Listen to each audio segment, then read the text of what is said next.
Welcome to the world of science fiction. Don't forget to like and subscribe so you don't miss new stories. Enjoy the listening. The steam curled lazily through the air, wrapping itself around Caleb like an old friend. He sat alone in the corner of the outdoor hot spring, his fingers absently tracing the smooth contours of the prayer beads around his neck. 13 pearlescent spheres pulsed faintly against his skin, their warmth familiar yet strangely restless tonight. Quiet, he muttered under his breath as if addressing an unseen companion. I know it's been a long day. The beads responded with a subtle vibration, an almost imperceptible hum that only he could feel. It wasn't unusual, they'd been his constant companions since the night he'd left everything behind 6 years ago. But tonight, their agitation was different. It felt anticipatory. The sliding door to the onsen whispered open, and Caleb's world shifted. She moved like liquid grace, a figure draped in starlight and steam. Her skin was an otherworldly shade of deep azure that shimmered faintly under the lantern light, offset by cascading waves of silver hair streaked with violet. But it was her eyes that arrested him, brilliant amethyst pools that seemed to hold galaxies within them. The beads grew warmer against his chest, almost uncomfortably so. Shoo, he whispered again, stroking them absently as if soothing an irritable pet. The woman glided into the water with effortless elegance, her presence commanding attention even as she seemed oblivious to it. Other patrons drifted away as if compelled by some unseen force, leaving Caleb alone with her in their own bubble of misty privacy. Do you always talk to your jewelry? Her voice carried a playful lilt that sent shivers down his spine.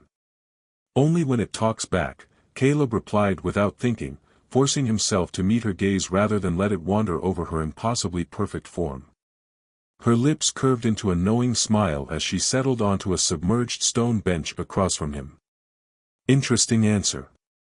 Interesting company, he countered, trying to sound casual despite the sudden tightness in his chest. I'm Lyra, she offered after a moment, leaning back against the edge of the pool with an air of practiced ease. And you are? Caleb, he said simply. Just Caleb. Her eyebrow arched delicately at that. Just Caleb. The beads tightened slightly around his neck, a warning, but he ignored them. And what brings just Caleb to this little corner of Earth? She asked, tilting her head curiously. Work, he lied smoothly. And you? Lyra's smile widened fractionally. Oh, you know, cultural experiences. Right. He couldn't help but smirk despite himself. Because nothing says authentic culture like soaking in mineral water under artificial starlight. She laughed, a sound like wind chimes caught in a summer breeze, and leaned forward slightly, sending ripples across the water's surface. Touché. The beads grew hotter now, practically burning against his skin, but Caleb resisted the urge to adjust them. He knew from experience that would only make things worse. So, Lyra said after a pause, her tone turning more serious as she studied him intently. What are you really running from?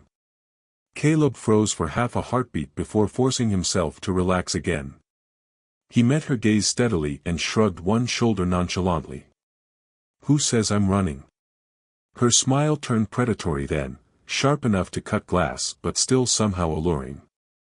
Because people don't end up here unless they're looking for something, or hiding from something. The beads pulsed once, hard, and for a fleeting moment, an image flashed through Caleb's mind, Luna's face on that last night before he left home.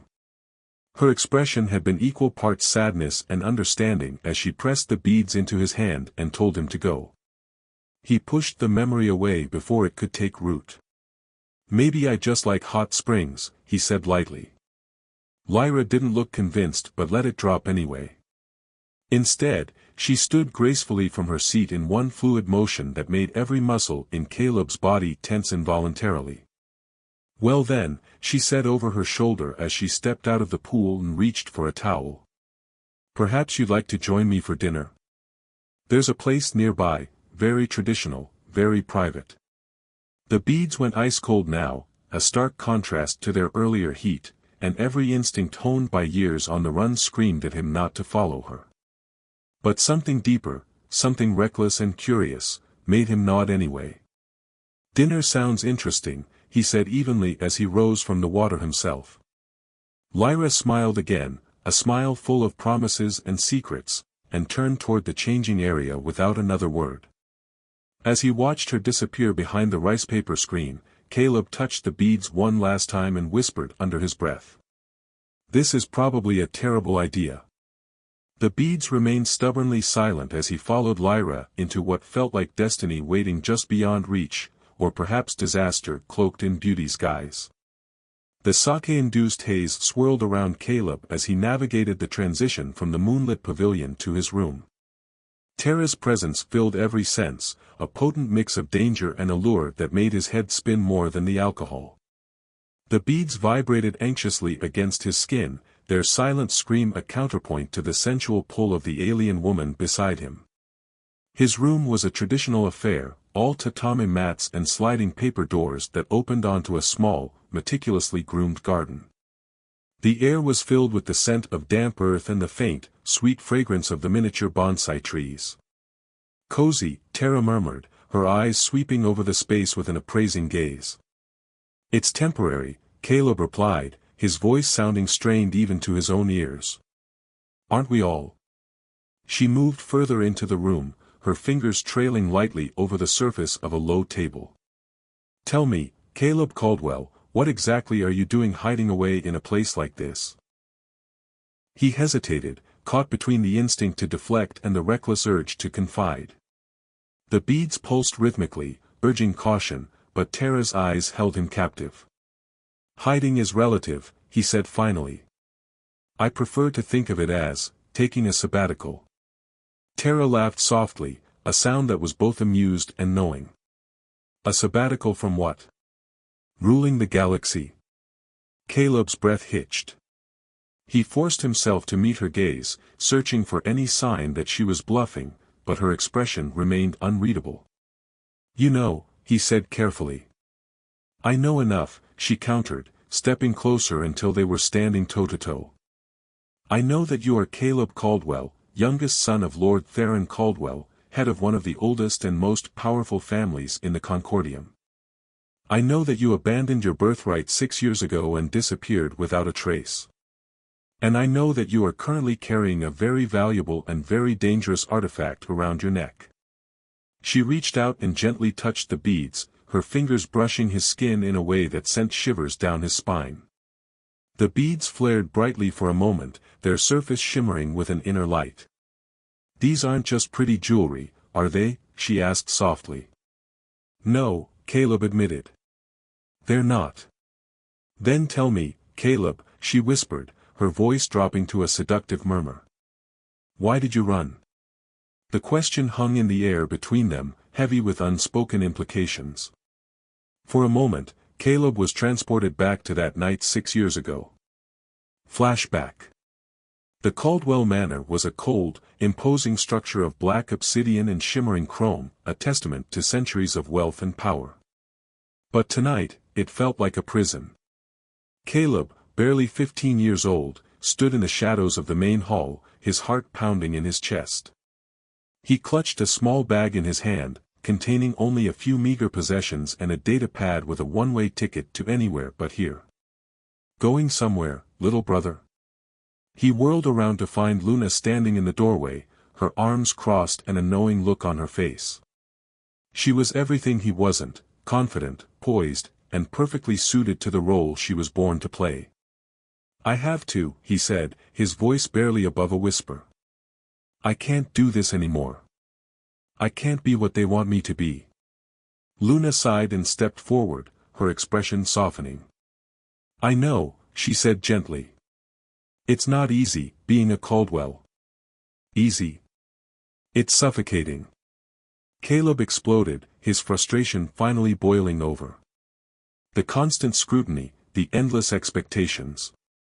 I can't live like this anymore. I need to be free." Luna nodded understandingly. "I know you do," she said. "That's why I'm not going to stop you." Caleb stared at her in disbelief. You're not. No, she said, shaking her head. But I want you to take something with you. She reached into her pocket and pulled out a string of pearlescent beads, identical to the ones Caleb now wore around his neck. The beads pulsed with a faint, inner light, and he could feel their warmth radiating through his fingertips. These belonged to our grandmother, Luna explained. She said they would protect you, guide you. Keep them with you always, Caleb, and never forget who you are. Luna, he began, but she cut him off. Just go, she said, pushing the beads into his hand. Be what you choose to be, Caleb. But promise me you'll be careful. He nodded, tears welling up in his eyes. He hugged her tightly, burying his face in her hair. I promise, he whispered. I'll be careful. He turned and fled into the night, leaving behind everything he had ever known. End flashback. Caleb. Tara's voice pulled him back to the present. You drifted away there for a moment. He blinked, trying to clear his head. The memory of Luna's face, the weight of her expectations, the fear that had driven him away, it all came rushing back with a force that nearly knocked him off his feet. It's complicated, he stammered, unable to meet her gaze. Complicated like, my family are galactic overlords and I couldn't handle the responsibility, complicated? Tara pressed, her voice laced with amusement. He finally looked up, his eyes narrowed. How do you know about that? Tara smiled enigmatically. Let's just say I have my sources. Sources like who? He demanded. The Concordium. Are they after me? Not necessarily, she said, stepping back slightly. But your family, they want you back, Caleb. They need you. Need me? He scoffed. They never needed me. Luna was always the favorite. The perfect heir. I was just, extra. That's not true, Tara said softly. Your father loves you, Caleb. He always has. Then why didn't he ever show it? He shot back, his voice rising.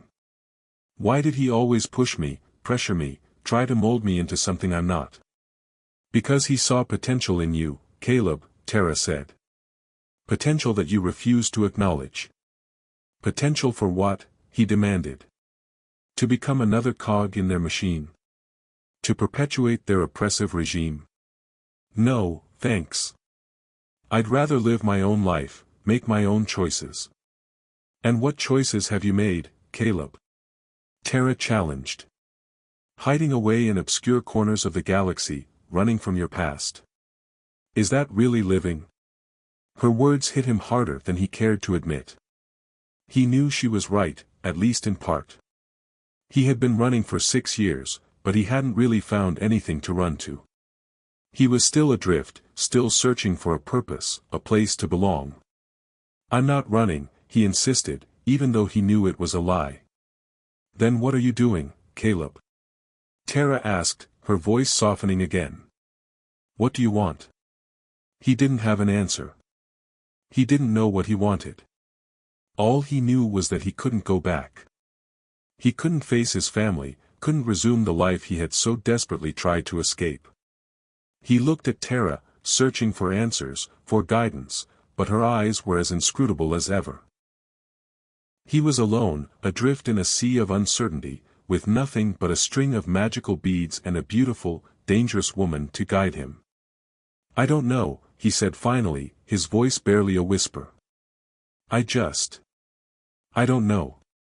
Tara sighed and stepped closer again, her fingers tracing the line of his jaw.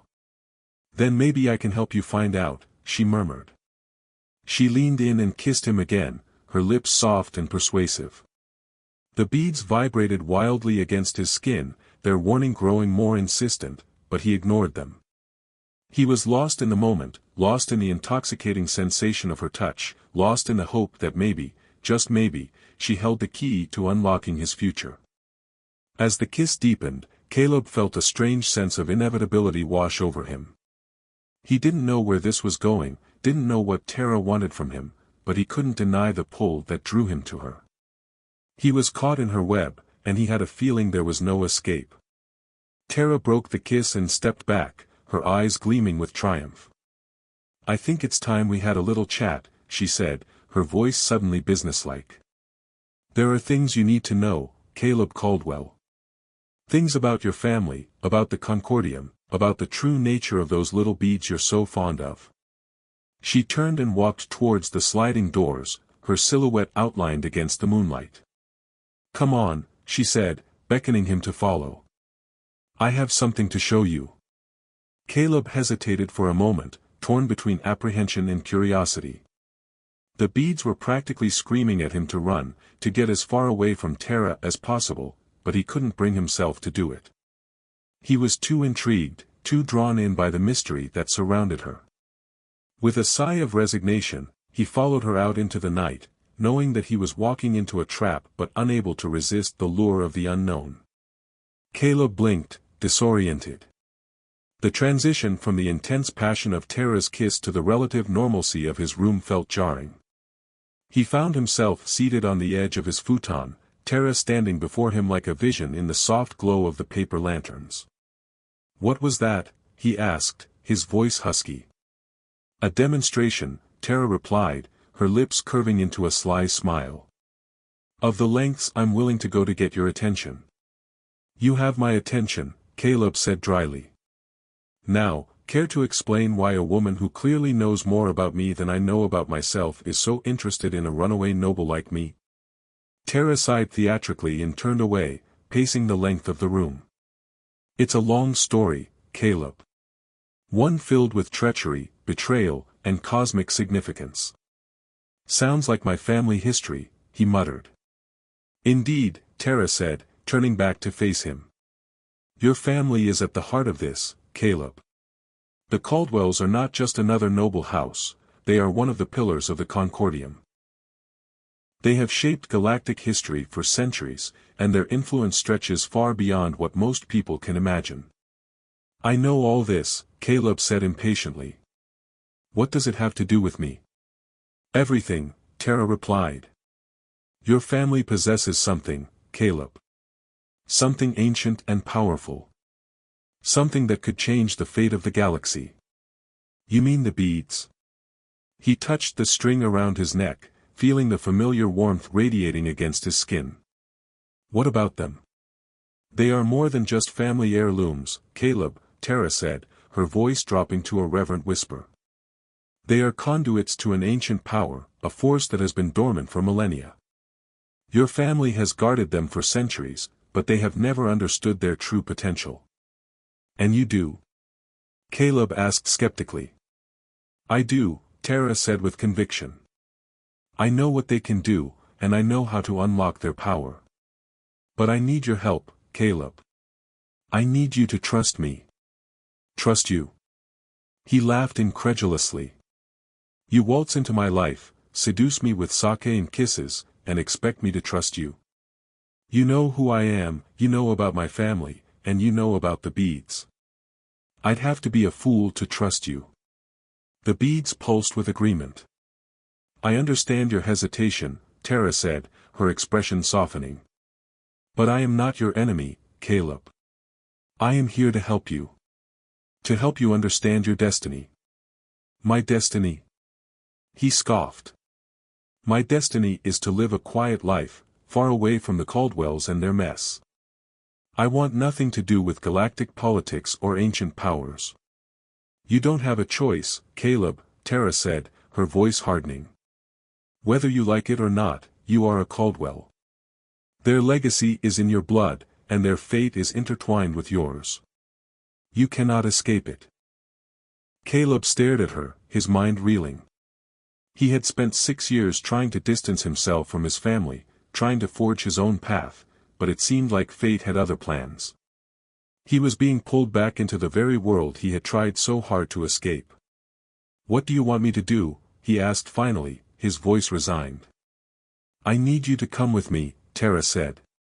"We have to find something.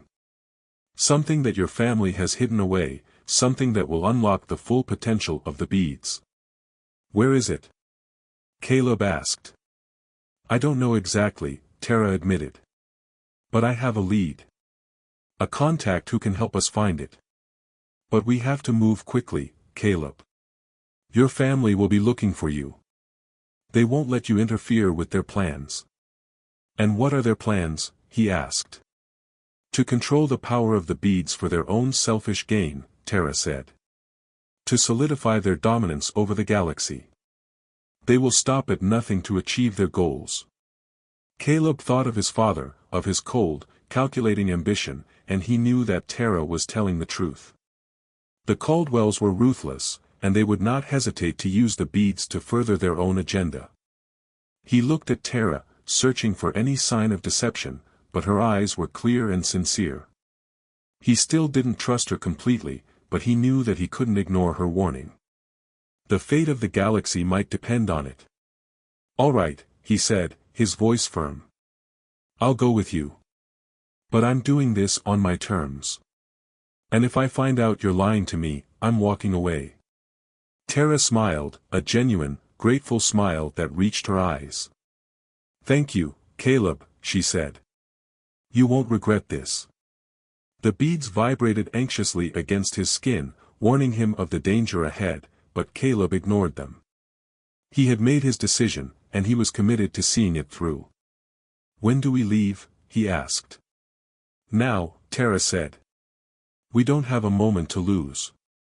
She turned and walked towards the sliding doors, beckoning him to follow. Caleb hesitated for a moment, glancing around the room as if trying to memorize every detail. He knew that he might never see this place again. With a deep breath, he followed Tara out into the night, ready to face whatever challenges lay ahead.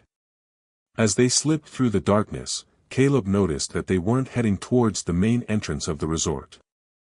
Instead, Tara led him down a winding path that snaked through the forest, away from the lights and sounds of civilization. Where are we going? He asked. To our ride, Tara replied. It's not exactly a Concordium cruiser, but it'll get us where we need to go. The path led them to a secluded clearing, where a sleek, black vehicle was parked under the cover of the trees.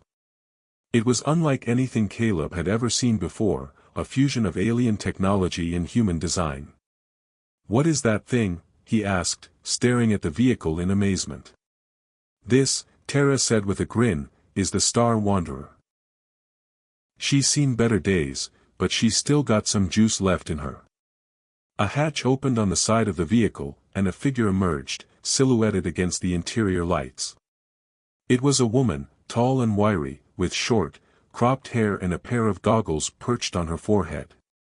Took you long enough, she said, her voice gruff. I was starting to think you'd decided to stay and soak in the hot springs. Sorry, Rin, Tara said. We had some complications. Complications, huh? Rin raised an eyebrow and turned her gaze to Caleb. And who's this pretty boy?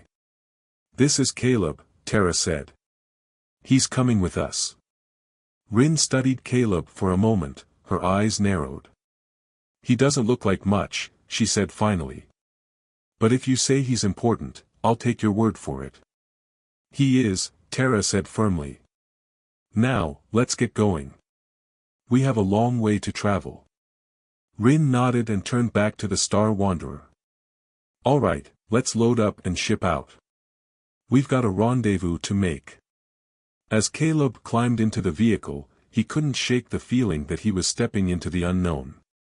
He had no idea where they were going, who they were meeting, or what they were getting themselves into. But he knew that he was in too deep to turn back now. Meanwhile, not far from the onsen, another group was closing in on Caleb's location. Kesson, a ruthless mercenary with a reputation for getting the job done, stood on a hill overlooking the resort, his team of bounty hunters spread out behind him. He's here, Kesson said, his voice low and gravelly. I can feel it. Are you sure, boss? One of his team members asked. We've been tracking him for weeks. He's been all over the galaxy. I'm sure, Kesson said, his eyes fixed on the resort below. He's close. I can smell his fear. What's the plan, boss? Another team member asked. We move in quietly, Kessin said. We find Caldwell, we capture him, and we bring him back to our client. No unnecessary violence.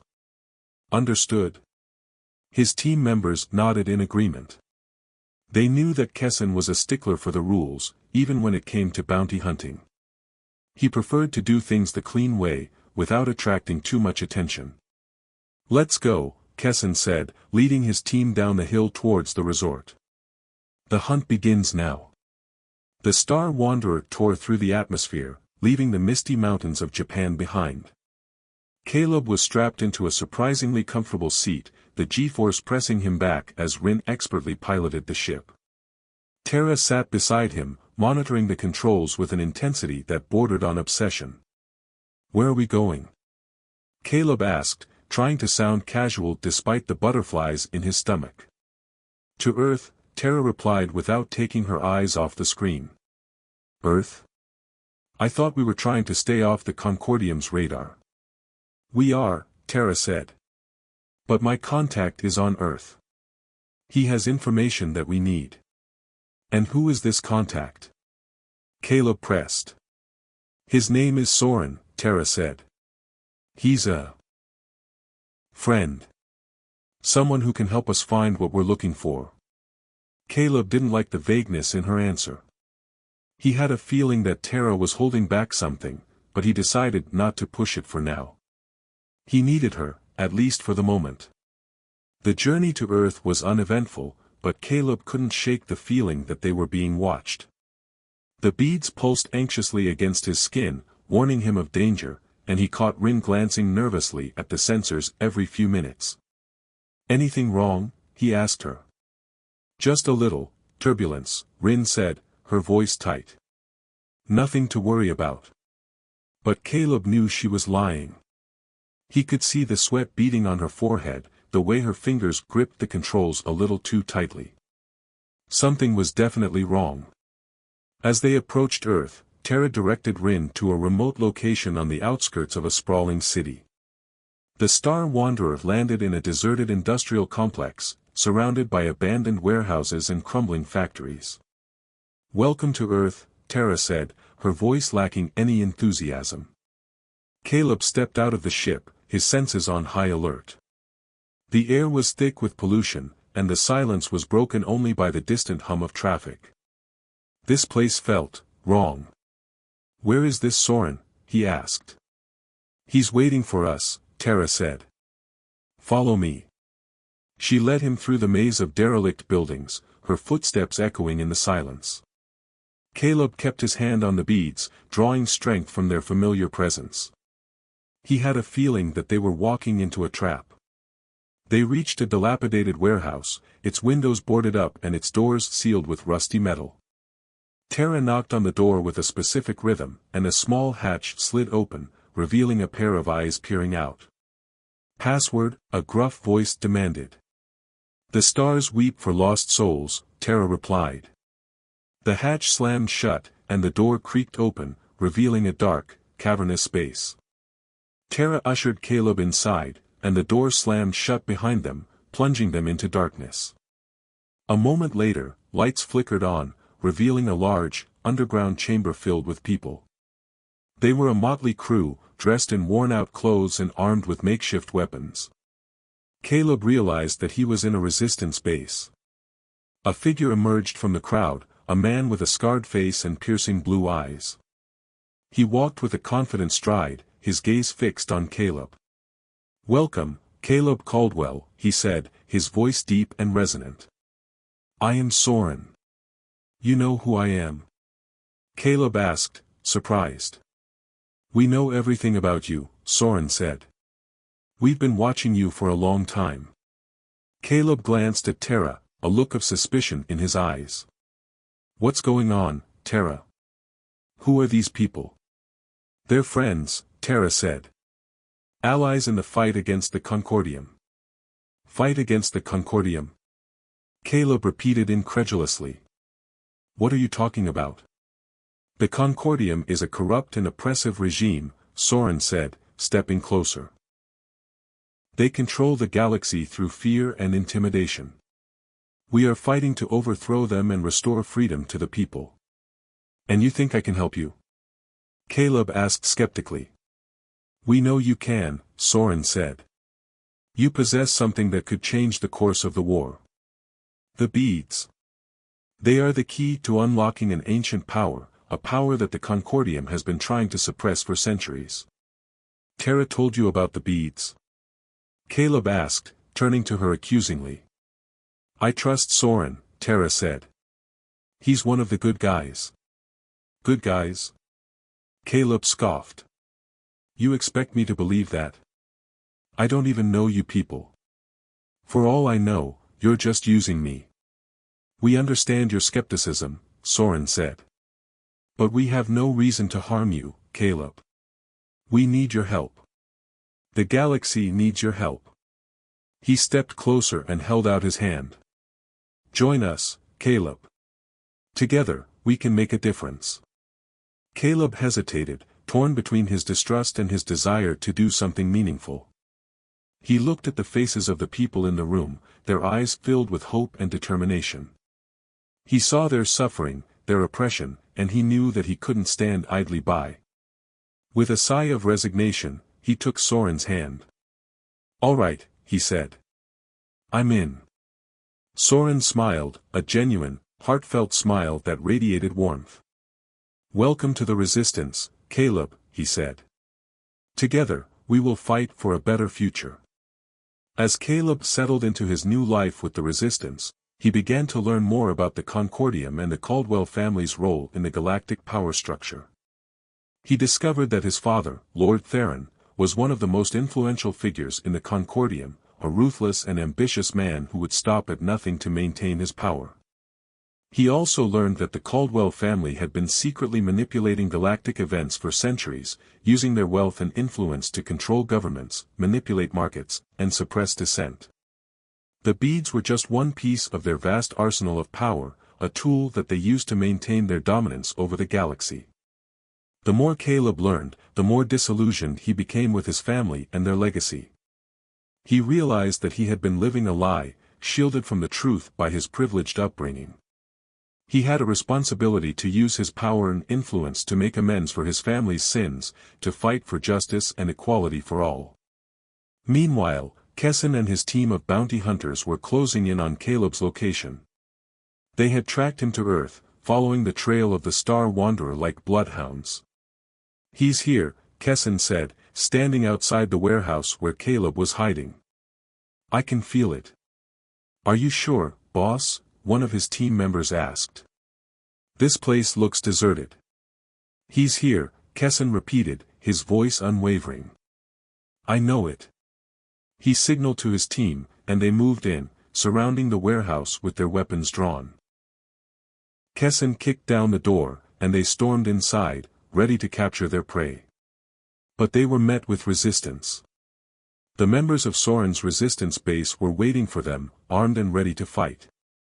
A fierce firefight erupted, the air filled with the sound of gunfire and explosions.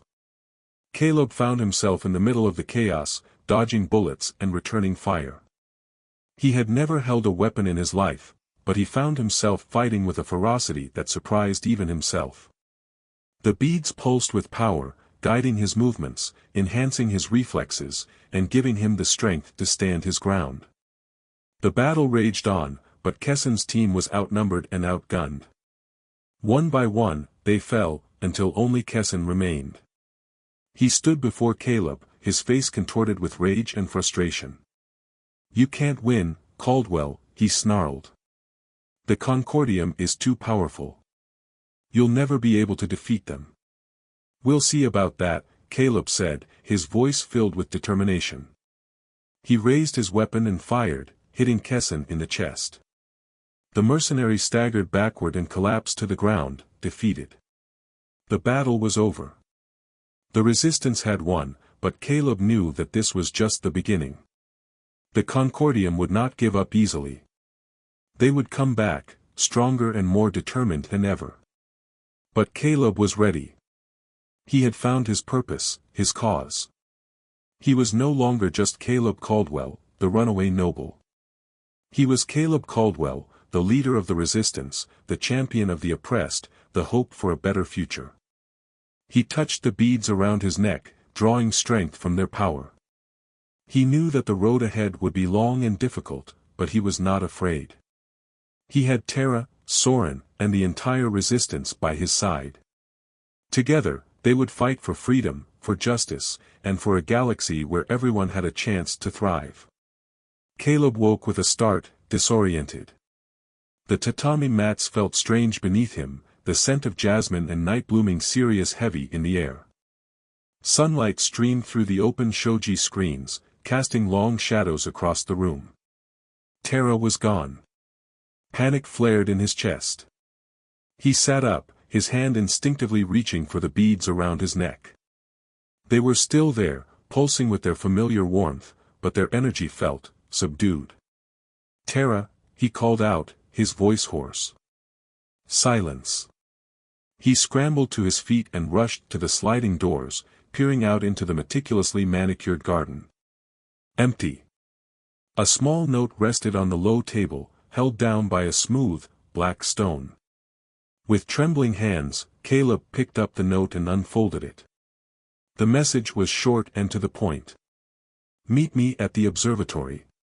Midnight. Alone. No signature. He knew it was from Terra. The beads vibrated urgently against his skin. Don't go, they pleaded. It's a trap. I know, Caleb muttered, his mind already racing. He didn't trust Terra. Not anymore. But he had to know why she had brought him here, what she really wanted. He spent the day exploring the mountain resort, trying to clear his head and formulate a plan. He meditated, practiced his combat skills, and consulted with the beads, seeking their guidance. As the sun began to set, casting a fiery glow across the sky, Caleb made his decision. He would go to the observatory. But he wouldn't go alone. He trusted Soren, and he knew that the resistance leader would have his back. He contacted Soren through a secure channel, explaining the situation and asking for his help. Soren agreed to meet him at the observatory, but he warned Caleb to be careful. Terra is dangerous, Soren said. I don't know what she's planning, but I wouldn't trust her as far as I could throw her. I know, Caleb replied. But I have to find out what she's up to. As midnight approached, Caleb made his way to the observatory, his heart pounding in his chest. The beads pulsed with a frantic energy, warning him of imminent danger. The observatory was a towering structure of glass and steel, perched on the highest peak of the mountain. Its massive telescope pointed towards the heavens, as if searching for answers among the stars. Caleb approached cautiously, his senses on high alert. The air was still and silent, the only sound the gentle hum of the observatory's machinery. He reached the entrance and hesitated, his hand hovering over the door. The beads vibrated violently, urging him to turn back. He ignored them and pushed the door open, stepping inside. The interior of the observatory was dark and cavernous, illuminated only by the faint glow of the control panels. The air was cold and sterile, smelling of metal and ozone. Terra was waiting for him, standing in the center of the room, her back to him. She was dressed in a sleek, black jumpsuit that accentuated her otherworldly beauty. You came, she said, her voice soft and melodic. I did, Caleb replied, his voice firm. Now tell me why you asked me to meet you here. Terra turned to face him, her expression unreadable. I wanted to show you something, she said. She gestured towards the massive telescope, its lens pointed towards a distant galaxy. Look, she said. What do you see? Caleb approached the telescope and peered through the lens. He saw a swirling mass of stars and nebulae, a breathtaking display of cosmic beauty. It's beautiful, he said. But what does it have to do with me? That galaxy, Terra said, is where your family came from. It's where the Caldwells originated, centuries ago. I know that, Caleb said impatiently. What's your point? My point is, Terra said, that your family's legacy is far more complex than you realize. The Caldwells are not just a noble house. They are the descendants of an ancient race of beings who possessed incredible powers. Powers like what? Caleb asked skeptically. Powers that could reshape reality itself, Tara said, her voice dropping to a reverent whisper. Powers that your family has been trying to suppress for centuries. And the beads? Caleb asked. What role do they play in all of this? The beads are the key to unlocking those powers, Tara said. They are conduits to an ancient energy source that can grant unimaginable abilities. So, you want the beads, Caleb said, his voice hardening. Is that what this is all about? I want to help you unlock their potential, Tara said. To help you become the person you were meant to be. And what person is that? Caleb asked. A god, Tara said, her eyes gleaming with fanaticism. You have the power to become a god, Caleb. To transcend your mortal limitations and achieve immortality. Caleb stared at her in disbelief. You're insane, he said. I'm enlightened, Tara countered. I see the truth that others cannot. You are destined for greatness, Caleb. Don't you see that? I see that you're delusional, Caleb said. I want nothing to do with this.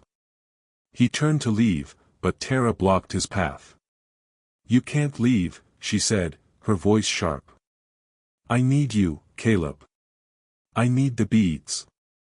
Get out of my way, Caleb said, his hand instinctively reaching for the weapon at his side. I can't let you do that, Tara said.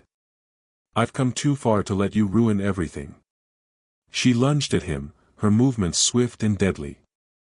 Caleb barely had time to react, dodging her attack and drawing his weapon. A fierce battle erupted, the two of them trading blows in the confined space of the observatory. Tara fought with a skill and ferocity that belied her delicate appearance. She was clearly more than just a beautiful face. Caleb held his own, relying on his training in the guidance of the beads. He dodged, weaved, and parried, trying to find an opening in Tara's defenses.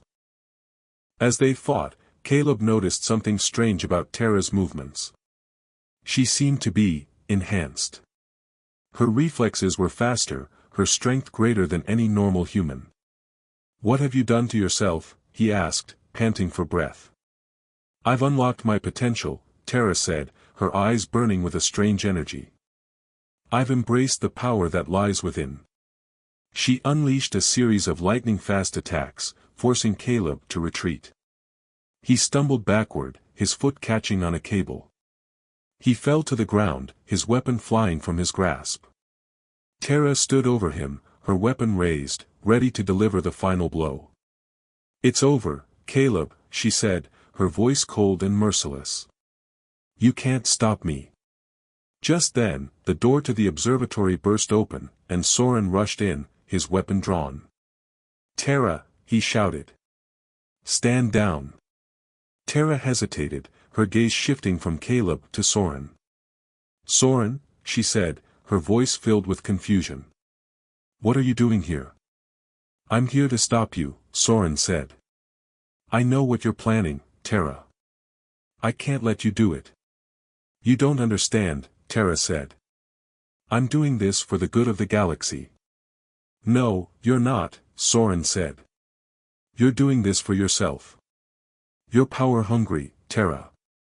You're willing to sacrifice anything to achieve your goals. That's not true, Tara said, her voice trembling. It is true, Soren said. I know you, Tara. I've known you for a long time. I used to trust you. But you've changed. You've become obsessed with power. I haven't changed, Tara said. I'm still the same person I always was. No, you're not, Soren said. The Tara I knew would never betray her friends. The Tara I knew would never try to become a god. Tara's face contorted with rage. You're a fool, Soren, she said. You're blinded by your own morality. You can't see the bigger picture. The bigger picture? Soren repeated incredulously. The bigger picture is that you're trying to destroy the galaxy. I'm trying to save it. Terra shouted. I'm the only one who can see what needs to be done. Then you're blind, Soren said. I won't let you do this, Terra. I'll stop you, even if I have to kill you. He raised his weapon and fired, hitting Terra in the chest. She staggered backward, her eyes wide with shock. Soren. She whispered, her voice barely audible. She collapsed to the ground, her body limp and lifeless. Caleb stared at her in disbelief, his mind reeling. He couldn't believe that Terra was dead. Soren approached him and helped him to his feet. Are you all right? He asked. I don't know, Caleb said, his voice trembling. What just happened? Terra was a traitor, Soren said. She was working for the Concordium. She was trying to manipulate you, to use you to achieve their goals. But I thought she was on our side, Caleb said. She was, Soren said. Once. But she changed. She became corrupted by power. He paused and looked at Caleb with concern. You need to be careful, Caleb, he said. There are forces at play here that you don't understand. You can't trust anyone. Caleb nodded, his mind still struggling to process what had just happened. He had trusted Terra. He had believed in her. And she had betrayed him. He touched the beads around his neck, drawing strength from their familiar presence. He knew that he couldn't give up. He had to keep fighting. For himself, for Soren, and for the future of the galaxy. As they left the observatory, leaving Terra's body behind, Caleb couldn't shake the feeling that this was just the beginning. The true battle was yet to come. He had lost a friend, but he had gained a new understanding of the dangers that lay ahead. The war was far from over.